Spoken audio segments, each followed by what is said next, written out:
आज की कहानी है उत्तर प्रदेश के लखनऊ के पास एक गांव था। उस गांव में 1 महीने पहले आकर रहने लगा था एक रहस्यमय आदमी। सब उसे प्यार से मटन वाला भैया बुलाते थे, क्योंकि इस गांव में यही आदमी था जो सबसे पहले मटन बेचना शुरू किया। वहां रोज बहुत भीड़ लगती और किसी को नहीं पता था कि आदमी आया कहां से। तो बन गया मेरा टेस्टी मटन। बस 50 में मेरा मटन खाएंगे, फिर देखना कैसे खींचे खींचे आएंगे। किसी को पता भी नहीं चलेगा कि 50 में मैं मटन कैसे देता हूँ। इसी गांव में था सुशांत नाम का आदमी जो अंडा चावल की एक छोटा ठेला लगाता था। लोग उसका अंडा चावल खूब खाया करते थे। सुनो सुशांत भाई, हम दोनों के लिए एक प्लेट अंडा चावल लगा दो। नहीं, मुझे अंडा नहीं खाना। अंडा नहीं खाओगे तो क्या खाओगे? इस गांव में कुछ और मिलता भी तो नहीं है। लगता है तुम्हें कुछ पता ही नहीं है। बहुत दिनों से गांव में एक मटन वाला आया है। लोग कहते हैं उसकी मटन बहुत ही स्वादिष्ट होती है। बात तो तुम सही कह रहे हो भाई। चलो, मुझे भी आज मटन खाने का मन कर रहा है। इतना कहकर और दोनों आदमी वहां से मटन खाने के लिए चले जाते हैं। इधर अंडा वाला सुशांत ये सब देखता रह जाता है। कौन आदमी है जो गांव में मटन बेच रहा है? तो बस मेरे अंडा के दीवाने थे, अब कौन इनको आदत लगा दिया मटन खाने का? मटन वाले भैया का नाम था अंकित। अंकित रोज सुबह से ही अपने मटन का ठेला लगाता था। आज भी वो सुबह सुबह अपना मटन का ठेला लगा लिया था। भैया, आज कल से भी ज्यादा खुशबू आ रही है। अरे, आपके लिए तो बनाया हूँ गरम गरम और स्वादिष्ट मटन। लेकिन पता नहीं तुम्हारा मटन जिस दिन ना खाऊं मन बेचैन रहता है। हाँ भैया, मेरे लिए मटन का ग्रेवी और ज्यादा डालना। ठीक है भाई, तुमको जितना खाना है खाओ, कोई परेशानी नहीं है। धीरे धीरे लोग उसके मटन के आदी हो गए थे। दिन में उसका मटन ना खाएं उनको अजीब सा लगने लगता था। इतने सस्ते दाम में भी मटन दे रहा था। कोई कुछ पूछता तो सही से जवाब भी नहीं देता। अरे ओ मटन वाले भैया, तुम इतने सस्ते में मटन कैसे खिलाते हो लोगों को? इतने सस्ते में तो मटन भी नहीं आता। अरे उससे तुमको क्या, तुम मटन खाओ, उसके मजे लो। मटन तो स्वादिष्ट है ना, खाओ तुम। वजह जान के क्या करोगे कहां से आ रहा है। उसके बाद वो सब वहां से खाकर चले जाते हैं। लोग रोज आते थे, मटन खाते थे। भीड़ भी इसी तरह रोज लगाती थी। हर किसी के मन में एक ही सवाल था कि ये आदमी आया कहां से और इतना कम दाम में मटन कैसे दे रहा है। लोग चाह कर भी उसके मटन बिना खाए रह नहीं पा रहे थे। थोड़ी देर बाद जब ग्राहक आना थोड़े कम हुए, एक गांव वाले तो मेरा दिमाग ही खा लेते हैं। इतना किचकिच करते हैं। ग्रेवी ज्यादा चाहिए, किसी को मटन के पीस ज्यादा चाहिए। एक तो इतने कम में दो, ऊपर से और मानते हैं। कुछ दिन और मेरा मकसद पूरा होते ही मैं यहाँ से चला जाऊंगा। लेकिन ये सब दूर से अंडा वाला सुशांत सुन रहा था। इंसान भी सच में पड़ गया कि आखिर ये सब क्या बोल रहा है।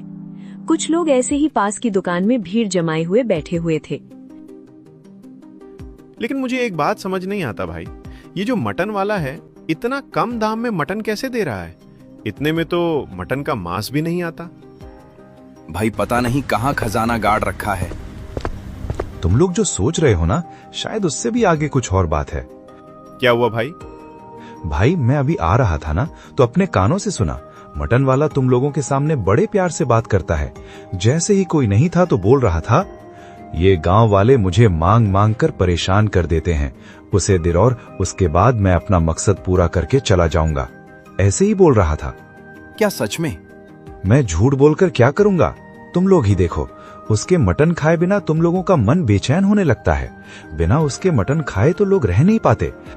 हाँ भाई, ये तो कुछ और ही मामला लग रहा है। बिना खाए तो मेरा भी मन अच्छा नहीं लगता।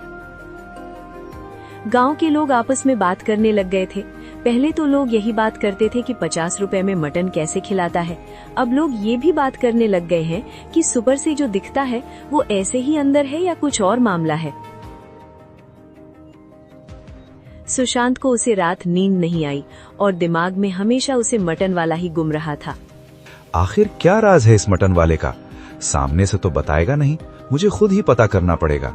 अगर मैं पता कर लिया तो इस गांव का सबसे अमीर आदमी बन जाऊंगा।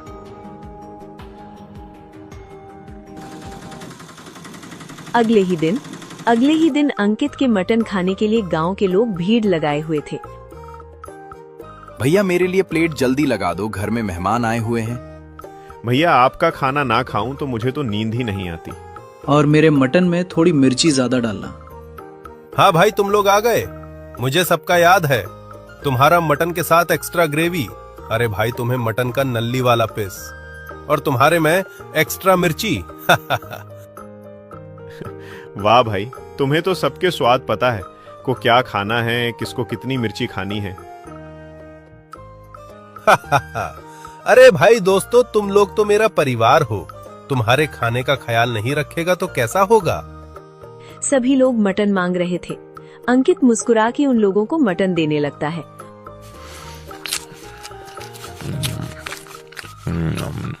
और वहीं कुछ दूर में 2-3 औरतें आपस में बात कर रही थी, जिसमें से साक्षी नाम की औरत रहती है।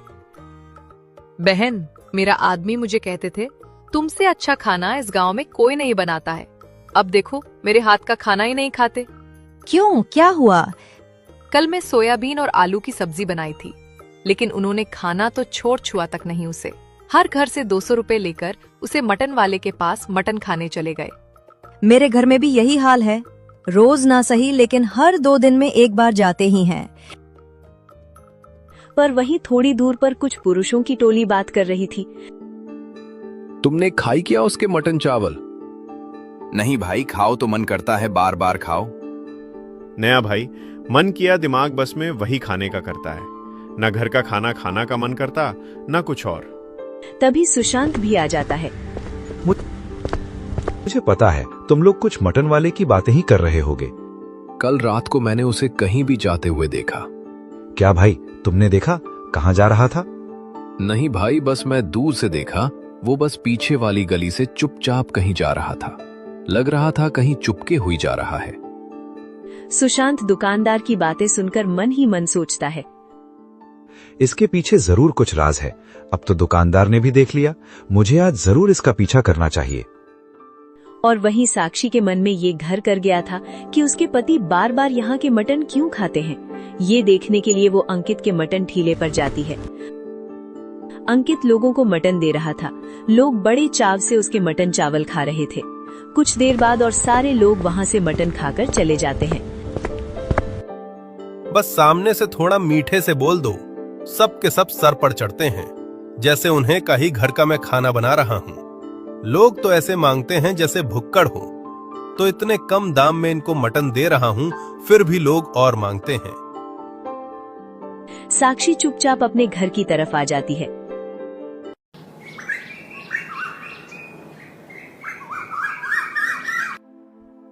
अजी सुनते हो जी, मैं भी उसे मटन वाले के ठेले के पास गई थी। सामने से ही इतना अच्छा है, पीछे तो लोगों की बुराई करता है। क्या फिर से वही? देखा, दुकान वाला भी बोल रहा था कुछ ना कुछ तो गड़बड़ है इस मटन वाले के साथ। भाई मैं अभी उसे कल रात को करीब 2 होंगे, मैं मेरे बेटे चिंटू का तबीयत खराब हो गया था, उसकी दवाई लेने के लिए डाक के घर गया था। मैंने देखा मटन वाला उतने रात को कहीं से आ रहा था। दिखा, सुबह तो उसके जवान पर शक था, अब तो उसके रातों में भी शक होने लगा। गांव के लोग सब सो चुके थे, लेकिन वहीं सुशांत तो तैयारी में था। बस राज रात में खुलता है, आज तो इसका पीछा करके रहूंगा। मटन वाला अपना थैला बंद करके अपने घर की तरफ जाने लगता है और उसके पीछे पीछे सुशांत भी उसका पीछा करने लगता है।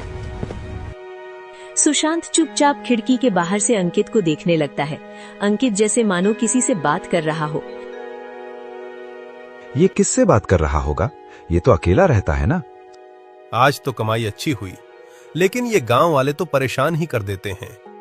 एक तो इतनी कम में इनको मटन दे रहा हूं, फिर भी इनको शांति नहीं है। घर छोड़ो जल्दी, हमारा मकसद पूरा होने वाला है। ये सब बाहर से सुशांत सुन रहा था और वो अचंभा था कि ये किससे बात कर रही है।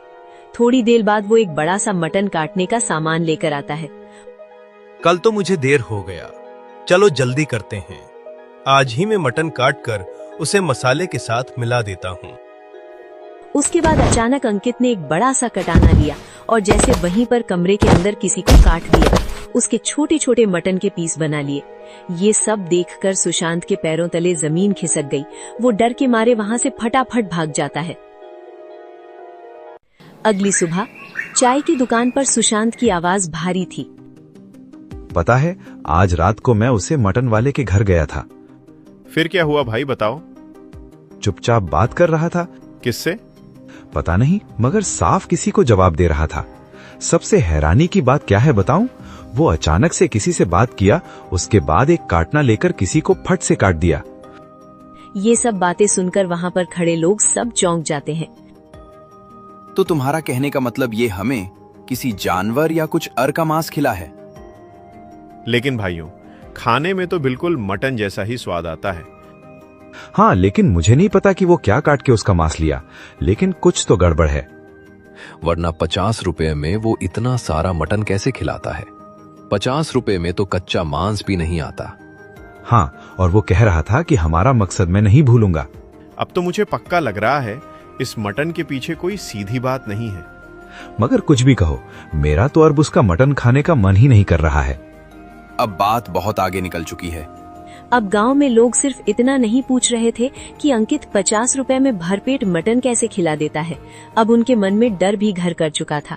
अगर मटन इतना कम में इतना सब मिल रहा था तो उसके पीछे आखिर चल क्या रहा था? अगली शाम ठेला वैसे ही लगा था। भीड़ पहले जैसी थी। अंकित सामने से पहले जैसी मीठी बातें कर रहा था। आओ मेरे भाई लोग, मटन गरम गरम है, शर्माना मत। जितना मन लगे उतना खाना भाई लोग। आज तो मटन बहुत स्वादिष्ट है। मन कर रहा है एक प्लेट और खा जाऊं। मन करे तो उसे नहीं रोकते आप, एक प्लेट और खा लो। वो आदमी एक प्लेट और खाकर वहां से चला जाता है। अब गांव वाले को शक हो गया था, तो सारे गांव वाले सीधा मुखिया से मिलने का फैसला करते हैं और मुखिया के पास जाते हैं। मुखिया जी, गांव के सारे लोग उसे मटन वाले के पास मटन खाने जाते हैं। इसमें क्या परेशानी है? मैं भी उसके मटन खाए, बड़ी स्वादिष्ट लगते हैं। सुशांत ने थोड़ा हिचकिताते हुए प्रधान को कहा। प्रधान जी, आपको थोड़ा अजीब लगेगा, पर मैंने पिछली रात ही उसको किसी से अकेले में बात करते देखा है। घर के अंदर ही कुछ मांस कट रहा था। प्रधान जी, आप कुछ करिए। पता नहीं वो किस चीज का मांस बेच रहा है। लोग उसके पास खींचे कैसे जा रहे हैं। कुछ तो है उसके मटन में। उनकी सारी बात मुखिया ने सुनी। ठीक है, तुम लोग चिंता मत करो। कल ही मैं किसी को बुलाता हूँ और उसके ठेले की जांच करते हैं। अगले ही दिन प्रधान के साथ गांव के कुछ लोग और साथ में एक फूड इंस्पेक्टर को बुलाया जाता है। जी देखिए, फूड इंस्पेक्टर हूँ। गांव में चर्चा है और साथ वो फैला हुआ है, जिसके कारण हमें साफ साफ जानना है कि खाने में कोई गड़बड़ तो नहीं। जो देखना है देख लीजिए साहब, हमारे खाने में कोई परेशानी नहीं है। इंस्पेक्टर ने कढ़ाई देखी, मसाले देखे, मटन देखा, पकाने का तरीका देखा। फिर उसने थोड़ा खाना चखा, एक और, फिर दूसरा, फिर तीसरा। लोग दिल थाम के इंस्पेक्टर की तरफ देख रहे थे और उसका जवाब सुनने के लिए बेकरार थे। खाना बहुत अच्छा है, साफ सफाई भी ठीक लग रही है। मुझे यहाँ कोई सीधी गड़बड़ नहीं दिख रही। इतना कहकर वो चला गया। मुखिया जी और सब लोग क्या करते हैं, वो लोग भी वहां से चले जाते हैं। लगता है गांव वालों को मुझ पर शक हो गया है और ये मेरा क्या ही बिगाड़ लेंगे।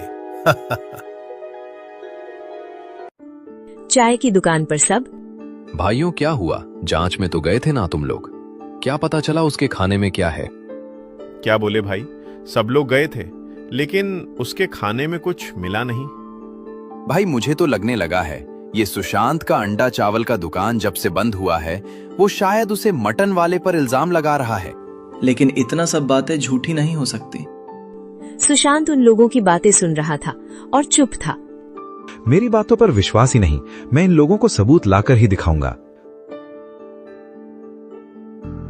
ऐसे ही एक रात दूर कुत्ते भौंक रहे थे। करीब रात के 12 बज रहे होंगे। बुलावा आ गया मुझे, अब जाना पड़ेगा। अंकित मटन वाला चुपके से रात के अंधेरे में कहीं जाने लगता है। बस किसी के नजर ना पड़े। ऐसे भी गांव वालों को मुझ पर शक हो गया ना। जल्दी जाकर सामान लेकर आऊंगा।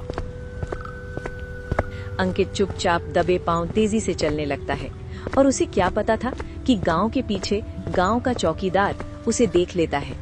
इतना दूर से एक परछाई देखी। जब उसने ठीक से देखा तो उसे अंकित मटन वाला दिखा जो कहीं जा रहा था। अरे ये तो वो मटन वाला है। उसका मटन पूरे गांव में छाया हुआ है। इतनी रात को ये कहाँ जा रहा है? गार्डन कुछ देर तक जाता देखता रहा। सुबह होते ही उसने ये बात गांव के एक आदमी को बता दी। आदमी ने 2 और लोगों को कहा। दोपहर तक बात फैल गई। लोग बातें करने लगे। बात फैलते फैलते सुशांत के कानों में पड़ जाती है। बात अब सर से ऊपर जा चुका है। मुझे इसका राज खोलना ही पड़ेगा। अगली रात सुशांत ने ठान लिया कि अगर मटन फिर कहीं जाएगा तो वो उसके पीछे जाएगा। रात गहरी हुई। अंकित फिर निकला। इस बार सुशांत दूर दूर से उसके पीछे चलता रहा। गांव से बाहर सूखे कुएं के पास एक आदमी खड़ा था। उसके पास एक बोरा रखा था। किसी को पता तो नहीं चला? नहीं पता चला। मैं किसी को पता चलने ही नहीं दूंगा। ना हमारा मकसद कैसे पूरा होगा। ये लो तुम्हारा सामान। आज ज्यादा डाल दिया हूँ। सामान सही से है ना इसके अंदर? हाँ हाँ, जो तुमने बोला था वही है। ठीक है, फिर मैं जा रहा हूँ। कल आऊंगा। इतना कहकर दोनों अपने अपने रास्ते चले जाते हैं। ये सब सुशांत दूर से ही देख रहा होता है। सुबह उसने चौपाल पर आकर सब बता दिया। अब तो मैंने अपनी आंखों से देख लिया। रात में गांव के बाहर किसी आदमी से बोरा लेकर आया है। और दोनों क्या बोल रहे थे? किसी को पता तो नहीं चला। मैं किसी को पता चलने ही नहीं दूंगा। और हमारा मकसद तो याद है ना? अब भी कोई कहेगा कि सब ठीक है? नहीं, अब तो बात बहुत साफ है। बोरे में क्या था ये भी देखा।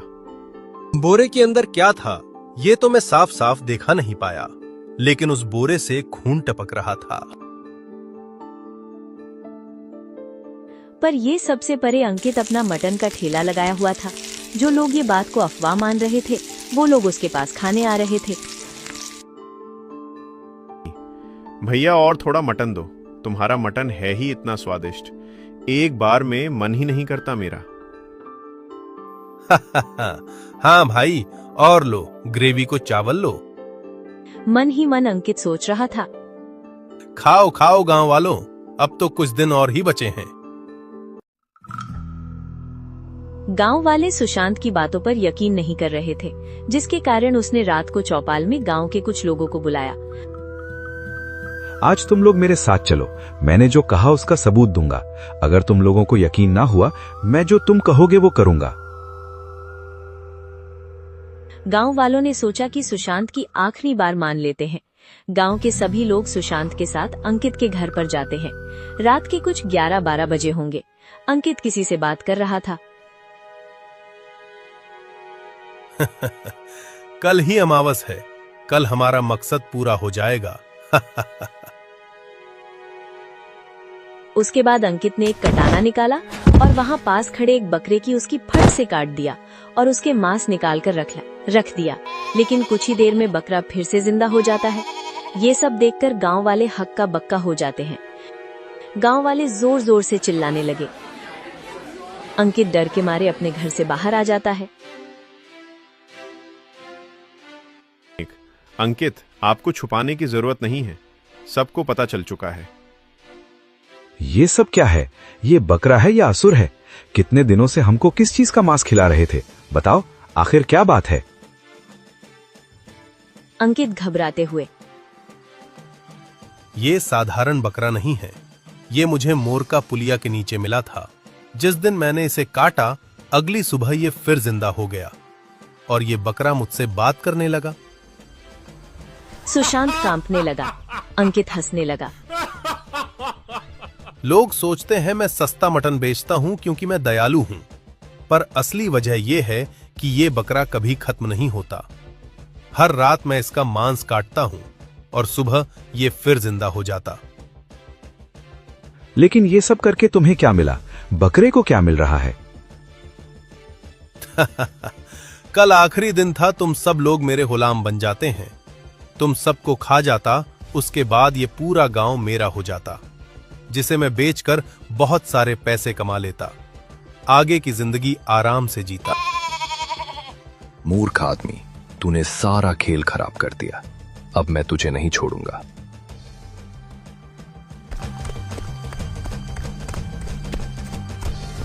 उसके बाद बकरे ने उसे आदमी को दौड़ाई और पास के कुएं में दोनों ही गिर के गायब हो जाते हैं।